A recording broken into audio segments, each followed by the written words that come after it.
Topik ayat kita dalam 1 Yohanes pasal 1 ayat 9 yang bertemakan pengampunan. 1 Yohanes pasal 1 ayat 9. Bapak Ibu buka Alkitabmu, 1 Yohanes pasal 1 ayat 9.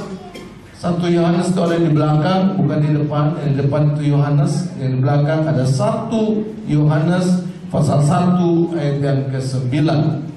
Mari perhatikan waktu ayat ini dibaca baik-baik, dan kita akan baca perlahan-lahan ayat ini supaya Bapak Ibu bisa mengikutinya. Nah, perhatikan 1 Yohanes pasal 1 ayat yang ke-9. Sudah dapat semuanya? 1 Yohanes pasal 1 ayat 9 sudah? Atau sudah ada di layar kaca? Ada? Belum ya? Baik, 1 Yohanes pasal 1 ayat yang ke-9. Mari. 1 Yohanes 1 ayat 9. Jika kita mengaku dosa kita, maka Ia adalah setia dan adil, sehingga Ia akan mengampuni segala dosa kita dan menyucikan kita dari segala kejahatan. Amin. Katakan amin. Perhatikan ayat ini baik-baik. Jika kita, saya dan saudara-saudara, jika kita ngapain? Mengaku dosa. Adakah saudara orang berdosa? Jika kita mengaku dosa, kalau kita orang berdosa, maka patutlah kita mengaku dosa kita. Waktu kita mengaku dosa, maka ia di sini huruf besar, berarti Tuhan. Maka Tuhan akan melakukan dua hal terhadap tindakan kita waktu kita mengaku dosa. Yang pertama adalah Dia menunjukkan kesetiaan Dia sebagai Allah untuk Dia mau mengampuni saya dan saudara. Sekali lagi, atas tindakan kita mengaku dosa, maka ada dua hal yang Allah lakukan bagi kita. Yang pertama, Dia menunjukkan kesetiaannya kepada kita bahwa Dia mau mengampuni segala dosa-dosa kita. Dan Alkitab katakan dalam sisi lain, dalam Mazmur 103 dikatakan bahwa waktu kita mengaku dosa, maka dosa kita itu dibuang jauh-jauh antara timur dan barat. Sejauh timur dan barat, Alkitab katakan. Artinya, waktu Tuhan mengampuni segala dosa kita, Dia tidak akan ingat-ingat kembali akan apa yang kita buat menyakiti hati Tuhan. Beda dengan manusia. Itu kesetiaannya. Dan yang tindakan yang kedua adalah adanya keadilan dari Allah terhadap tindakan kita mengaku dosa. Tindakan yang kedua adalah adil. Apa adilnya? Diumpamakan seperti ini, Bapak Ibu. Kalau Bapak Ibu punya baju kotor, atau anakmu kotor, habis main hujan, belepotan, atau habis main bola begitu ya kan ya, kotor, tangan kotor, muka barangkali belepotan sama tanah, lalu datang kepada mama, lalu bilang, "Mama, aku kotor, ya, aku habis main bola, main kotor-kotoran." Maka si mama pun juga melakukan dua hal seperti ini. Yang pertama, dia setia sebagai mama. Dia terima anak itu, dia maklumin anak itu, karena masih namanya anak-anak, ya udah diterima bahwa walaupun dia kotor, dia tetap anak, lalu dia masih boleh masuk ke rumah, betul? Atau diusir. Bagaimana Ibu, Bapak? Kalau engkau lihat anakmu pulang habis main bola, main kotor-kotoran begitu semua, bajunya kotor semua, belepotan sama tanah, apakah diusir? Diusir? Tidak. Tapi diterima. Itu kesetiaan dari orang tua. Tetapi adilnya Nah, kamu harus masuk ke kamar mandi, cuci bersih pakai sabun. Betul? Karena semua orang yang masuk di rumah kita harus bersih. Apalagi sampai dia mau masuk kembali ke tempat tidur dia. Apakah diizinkan anak itu belepotan sama tanah masuk naik ke tempat tidurmu? Halo? Tidak, ya kan? Anak itu harus mandi bersih. Jadi ini adilnya. Memang kalau dirasakan mandi itu harus bersih, digosok semua. Nggak enak sih sebetulnya, ya kan? Apalagi kalau ada bekas luka-luka, jatuh, kena air, perih. Tetapi tetap keadilan itu harus diakui, dirasakan oleh anak tersebut. Betul? Ya. Nah, inilah yang dinamakan ada kuasa pengampunan dosa. Waktu kita mengaku dosa di hadapan Tuhan, maka ada kuasa pengampunan dosa terjadi di dalam kehidupan kita yang dalam bentuk setia dan adil. Kita buka dalam Kolose pasal 1 ayat yang ke-7. Saya akan coba pelan-pelan sedikit supaya Bapak Ibu bisa mengerti, sehingga setelah mendengar khotbah ini Bapak Ibu boleh menempatkan dirimu, status kehidupanmu tetap bersih di hadapan Tuhan. Kolose pasal 1 ayatnya yang ke-7. Kolose 1 ayat yang 7. Semuanya itu telah kamu ketahui dari Epafras, kawan pelayanan yang kami kasihi, yang bagi kamu adalah pelayan Kristus yang setia. Amin. Pelayan Kristus yang setia. Ditekankan Kristus yang setia. Ayat 8. Dialah juga yang telah menyatakan kepada kami kasih-Mu dalam roh. Ayat 9. Sebab itu sejak waktu kami mendengarnya, kami tiada berhenti berdoa untuk kamu. Kami meminta supaya kamu menerima segala hikmat dan pengertian yang benar untuk mengetahui kehendak Tuhan dengan sempurna. Amin. Amin. Kita loncat kepada Efesus pasal 1 ayat 7.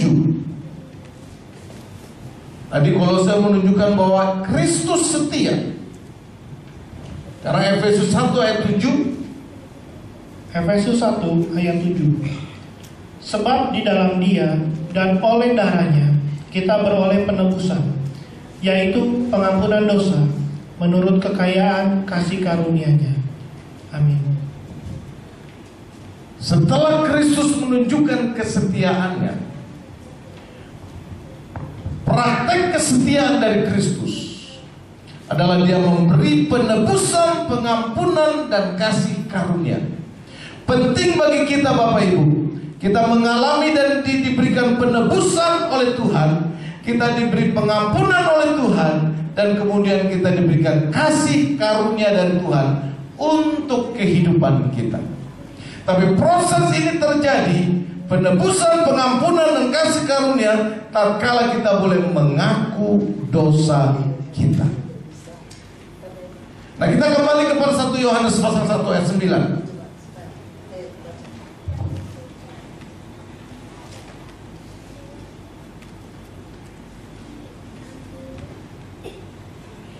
1 Yohanes pasal 1 ayat 9 tadi dikatakan bahwa Ia adalah setia dan adil, sehingga Ia akan mengampuni segala dosa kita. Itu setianya, dan menyucikan kita dari segala kejahatan. Itu adalah adilnya Tuhan buat kita. Nah, dua hal ini mengandung kuasa yang besar dari Allah dalam proses untuk kita ditebus, lalu diberi pengampunan dan diberi kasih karunia. Apa itu kasih karunia? Kasih karunia adalah kekuatan ilahi, kekuatan anugerah dari kerajaan surga yang diberikan kepada kita untuk memampukan kita setelah kita disucikan dan dikuduskan, setelah kita bersih, maka kasih karunia itu akan menemani kita untuk menjaga posisi kita tetap bersih di hadapan Tuhan. Inilah kuasa pengampunan dosa yang bekerja di dalam kehidupan kita. Maka dengan demikian sangat perlu bagi kehidupan kita kuasa pengampunan dosa itu selalu bekerja dalam kehidupan kita. Itu sebabnya Bapak Ibu di dalam doa Bapa kami, di situ dikatakan, mari kita coba lihat dalam Matius pasal yang ke-6.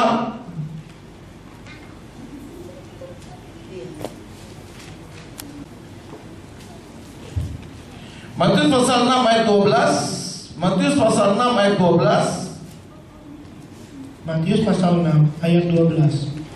Dan ampunilah kami akan kesalahan kami, seperti kami juga mengampuni orang yang bersalah kepada kami. Amin. Doa ini diajarkan oleh Yesus untuk kita selalu berdoa. Berarti doa ini harus diucapkan setiap hari.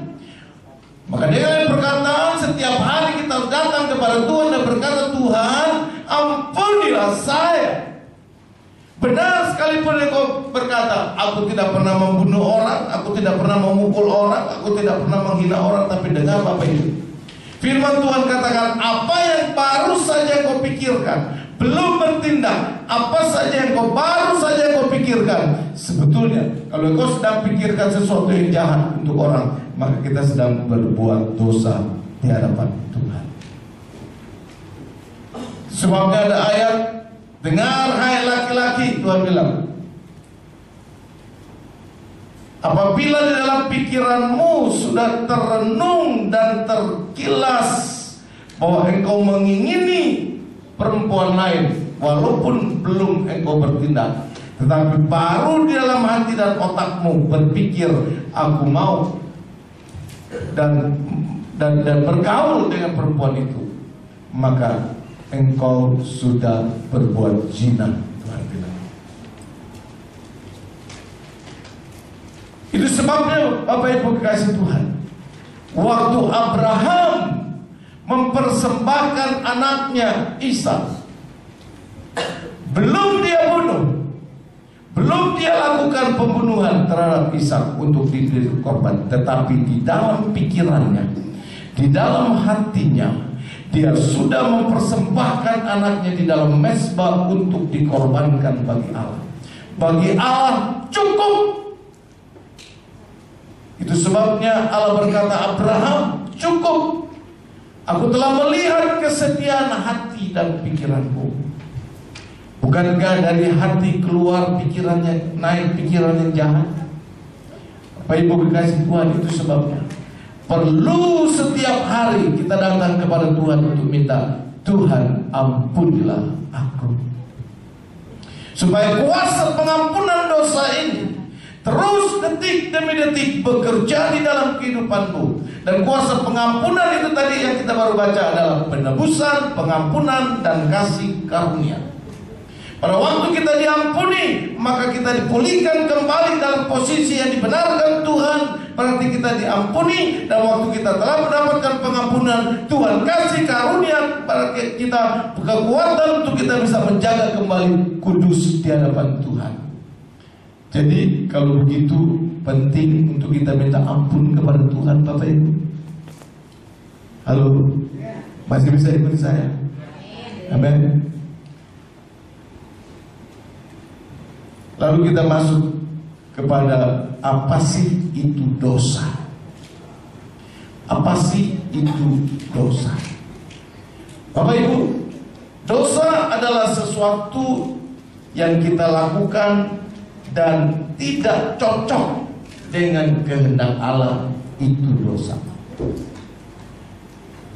Apa yang kita lakukan ini, nggak cocok sama Tuhan, nggak tepat dengan kemauan Tuhan, maka itu dosa. Bapak Ibu kasih Tuhan, ibarat Bapak Ibu dulu suka main itu kan, panah-panahan yang dilempar tepat kepada bulatan yang di tengah, gitu ya.